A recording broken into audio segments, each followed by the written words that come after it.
I'd never been on like a train in Europe, and it was like Harry Potter. On holidays in America, so you picture like 4th of July, fireworks, parades, everyone's outside grilling, you go to the movies. And like their type of holiday, their 4th of July is October 3rd, and it is dead. There's no one on the streets. All the stores are closed. No one answers their doors. No one's outside mowing their lawn.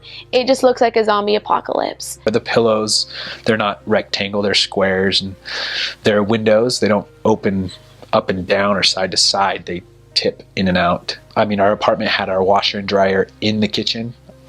And then I thought that was just our apartment, and then I realized a lot of apartments are like that. So we met a lot of people who were communists. I never thought that I would become friends with a bunch of communists. It just never crossed my mind as an American, but it ended up being wonderful. I had a lot of friends that had a lot of different political views that I had never really viewed before. Maybe I shouldn't categorize them all as communists. A lot of them were just socialists and had more of those communistic ideals, but it was still an eye-opener to me. If you call anyone any sort of animal, it's an insult. It's like you call them a spider or a pig or a cow. That was something that I learned.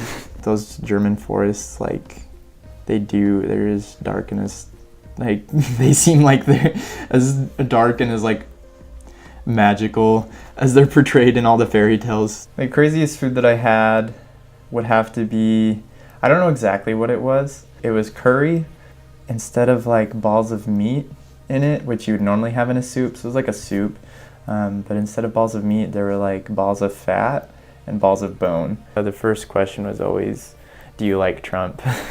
One big difference in the housing there, something that I didn't realize until I went there, is they don't have air conditioning.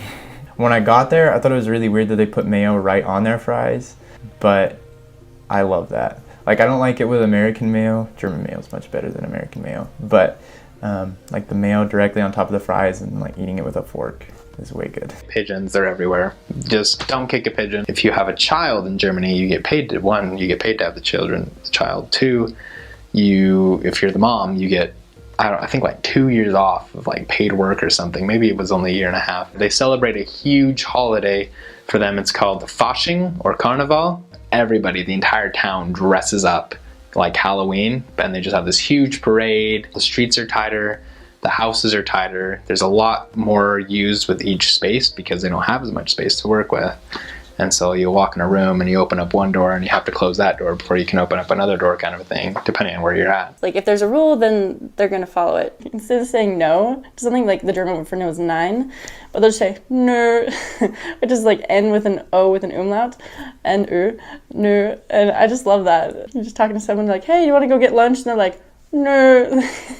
If you're at a restaurant and you ask for water, then you're going to pay for water, because normally it's from a nice bottled water. Public bathrooms, public like restroom facilities aren't as available for free. Like, if they don't like something, they're just like, no, like, I don't like that. And it's not in a rude way at all. It's just kind of like a, let's not beat around the bush and say that we like something when we don't, you know, just like cut all that out and just be straight to the point. But people are okay with that because that's the culture and they're used to people being very straight up and very honest. I absolutely adore their love for punctuality. I grew up in a family where it's like, you know, you have to tell people that an event starts 30 minutes before it actually starts to get there on time.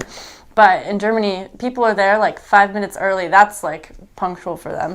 Tuna fish spaghetti, if you've never had that, it's very interesting. Also, Germans love tuna fish on pizza. Every bike has a little bell, and if you're in the bike's way, you will have this bell rung at you until you move. So Sprudelwasser is seltzer water. It's carbonated water, and Germans love it, and I also love it. Sprudelwasser is the best because you can drink it plain or you can mix other drinks with it, like juice. But I'm the person who would just buy the whole pack of Sprudelwasser and just drink it plain. And I would always get the classic kind, or like the Spritziges Wasser, because the more the carbonation, the better it is.